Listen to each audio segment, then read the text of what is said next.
That video of that dad going through his 9-year-old son's cell phone and finding that voice message from that little girl who was telling his son to answer his motherfucking phone, and if you don't answer your motherfucking phone, I'm gonna blow your head off with this gun I got. It is a perfect representation of so much. For one, it's a perfect representation of what I was talking about in the video I made last night, where I said a lot of y'all's kids are not sassy nor free spirits. They're rude, disrespectful, and bad as hell. Two, it's a perfect representation of why I'm not buying what y'all are selling when y'all get up here trying to advocate for minor children to have privacy when it comes to cell phones and social media, trying to shame parents for going through their children's cell phones, trying to shame parents for going through their children's social media. It's a perfect representation of why I don't like my kids hanging out with other people's kids, because you just genuinely don't know what these children are being exposed to. Some people in the comment section are perfect representations of what I mean when I say that y'all think badass kids are funny, because there's some people in the comment section saying, oh, she cussed so good, she cussed better than me. And why is that? Why does this little 9-year-old girl cuss better than a grown woman? Why is this little girl making the correlation that if this little boy doesn't answer my phone call,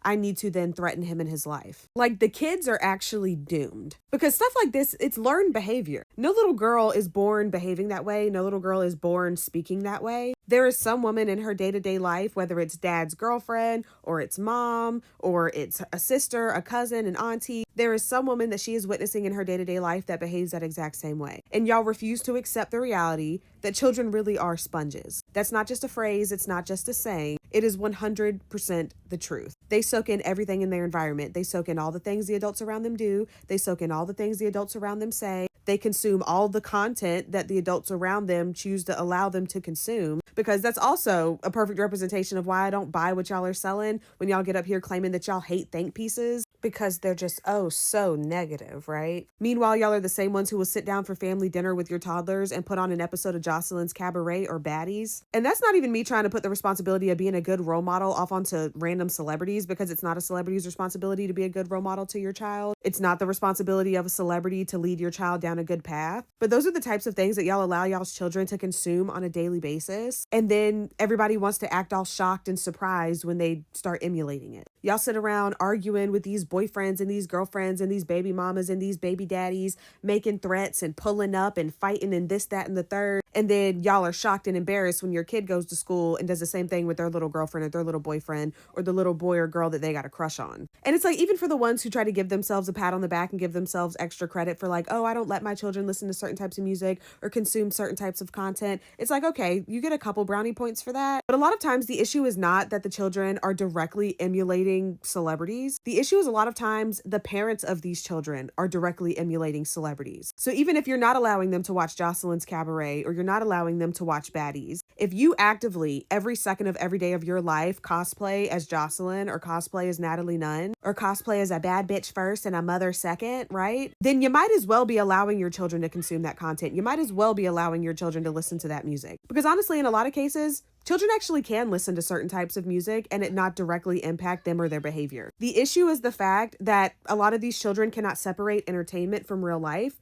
because the adults in their lives are not capable of separating entertainment from real life. Y'all are not able to just watch an episode of Baddies and leave it on the TV. Y'all watch an episode of Baddies and then yourself are all of a sudden incapable of going to brunch without getting in a fight. Y'all are not able to listen to rap music, maybe about dope dealing and this, that, and the third, and just leave it at that. Y'all listen to the song and then all of a sudden think that you too need to be a dope dealer. Y'all don't let entertainment just be entertainment, which is why people have such an issue with certain forms of entertainment now, because it bleeds into real everyday life. Smex work has been around. It's the oldest profession. It's known as the oldest profession, right? Been around since the dawn of time, right? And there have always been people who have issues with it, right? But people have such an issue with it nowadays because it bleeds into just regular everyday parts of life. Y'all now get up here and argue for your right to wear poster girl dresses to a 4-year-old's birthday party. Y'all argue for the right to have y'all's nipples and y'all's vagines out around children. Y'all can't just let the Smex work be Smex work. You can't just let the nightlife be nightlife. All of a sudden, you need to take the Smex work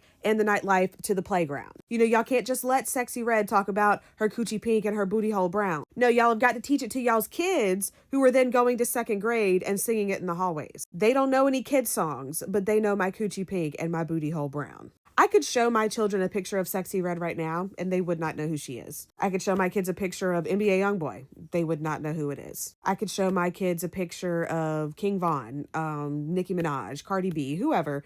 they would not know who they are. That's not to say that my kids have never heard a quote unquote adult song, because they absolutely have. But my kids' favorite songs, like songs that aren't considered children's songs, my son's is Bye Bye Bye by NSYNC, and my daughter's is Messy by Lola Young. But guess what?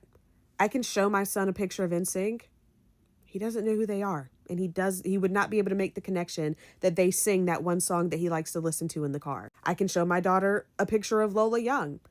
She's not going to know who she is. She's not able to make the connection that she's the girl who sings that song that she likes in the car. Because entertainment is just entertainment. It's just a song that mommy lets you listen to in the car. But y'all allow media to infiltrate every facet of y'all's lives. Y'all go into debt trying to buy the same products that y'all see multimillionaires buy on social media. Y'all let it take over y'all's lives. Y'all let it take over y'all's personalities. And y'all let it take over y'all's jobs as parents. Like when I was little and I didn't have any like decorum or etiquette when it came to like the concept of calling someone's home, my version of not having no phone etiquette was like, oh, you didn't answer?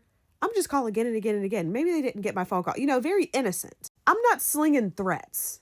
Like what happened to like the star 67, your friend is like, oh, is your fridge running? Well, you better go catch it. Like what happened to that? Y'all's 9-year-olds are threatening to shoot one another. Y'all's 9-year-olds are convinced that the little boys and the little girls that they have crushes on are supposed to have undying loyalty to them. They're convinced they're already supposed to be settling down. Everybody's mad at the little girl, but y'all are most likely mad at her for being a product of her environment. No, I don't think you should reach out and get in contact with the mom and tell her mom on her. I think you should call the cops and Child Protective Services. But that's just me.